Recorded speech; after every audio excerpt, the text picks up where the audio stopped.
তো ভিউয়াৰ্স আকৌ আপোনালোকৰ মাজলৈ নতুন এটা ভিডিঅ' লৈ আগবঢ়াইছোঁ।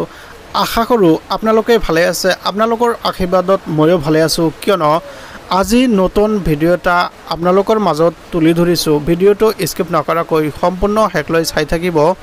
এয়া আছিল কামৰ সন্ধানত ওলাইছোঁ মাত্ৰ, আৰু সেই সন্ধান যাবলৈ যাত্ৰা আৰম্ভ কৰিছোঁ, আৰু সেই কামৰ গন্তব্য স্থান এনেকৈ গৈ আছোঁ।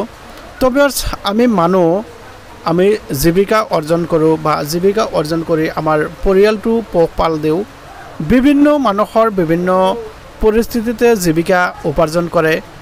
কিছুমানে যদি ঠিকা কৰে, আকৌ কিছুমানে হাজিৰা মজুৰি কৰে, কিছুমানে হয়তো টকৰ বিচনাত টোপনি মাৰে, আৰু কিছুমান হয়তো এমুঠি খাবলৈ সেই অন্নৰ বাবে যুদ্ধ চলাবলগীয়া হয়।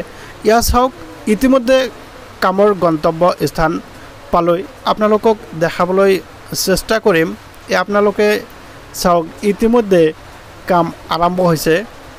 এয়া চাওক, গ্লাছ ফিটিং কৰি আছে। এই গ্লাছবোৰ যি উইণ্ডো অৰ্থাৎ খিৰিকীৰ গ্লাছ লগোৱা হৈ আছে।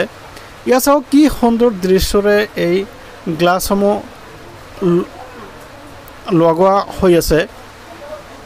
এয়া চাওক, আঠা ব্যৱহাৰ কৰি থকা হৈ আছে, যি আঠাৰে গ্লাছ কিন্তু ফিটিং কৰা হয়। ইয়াত কোনো স্ক্ৰু বা গজাল মাৰা নহয়, কিয়নো এই দৃশ্য মই চাই কিন্তু আচৰিত হৈছোঁ।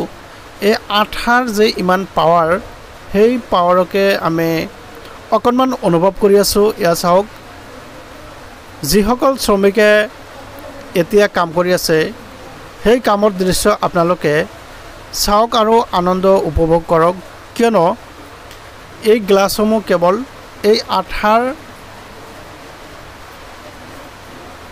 যি আঠা লগোৱা হৈ আছে, এই আঠাৰ ওপৰতে কিন্তু এই গ্লাছসমূহ থাকিব। ইয়াত কোনো ধৰণৰ গজাল বা স্ক্ৰু মৰা নহ'ব। ইয়াত চাওক কি দৃশ্যৰে কিন্তু এই আঠাসমূহ লগোৱা হৈ আছে, আৰু এইখিনিয়ে কাম। চাওক কি সুন্দৰকৈ আঠাটো মাৰি আছে। এয়া আপোনালোকে চাই আছে।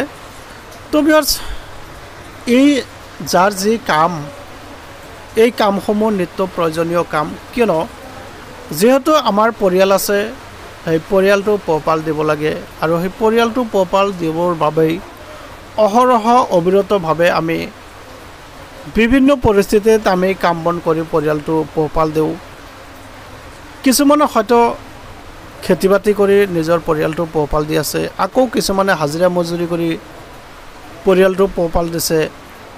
ইয়াৰ মাজতে কিছুমানে দোকান পোহাৰ, কিছুমানে চাকৰি বাকৰি, বিভিন্ন পৰিস্থিতিতে মানুহে নিজৰ পৰিয়ালটো এনেকৈ পোহপাল দি গৈছে। তো ভিউয়াৰ্স, ইয়াৰ মাজতে আপোনালোকক আৰু এটা কথা জনাবলৈ বিচাৰিছোঁ। এয়াই আমাৰ জীৱন। এই জীৱন মাত্ৰ খন্তেকীয়া, ক্ষণস্থায়ী। এই জীৱন আমাৰ চিৰস্থায়ী নহয়।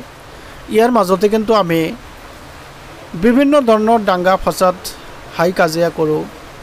কেৱল মাত্ৰ আমাৰ যে আধ্যাত্মিক জ্ঞান আছে, সেই জ্ঞান প্ৰয়োগ নকৰোঁ যে আমি কিয় হাই কাজিয়া কৰিব লাগে। আমিতো চিৰস্থায়ী প্ৰাণী নহওঁ, আমি ক্ষণস্থায়ী প্ৰাণী। এদিন আমাৰ মৃত্যু অনিবাৰ্য। হয়তো কোনোবাই দুদিন আগতে মৃত্যুবৰণ হ'ব। আৰু তো ভিউয়াৰ্স, সদশেষত ভিডিঅ'টো ভাল পালে চেনেলটো ছাবস্ক্ৰাইব কৰি দিব, ভিডিঅ'টোত এটা লাইক কৰি দিব, কমেণ্টছ কৰিবলৈ নেপাহৰিব। ধন্যবাদ, থেংক ইউ। জয় অসম।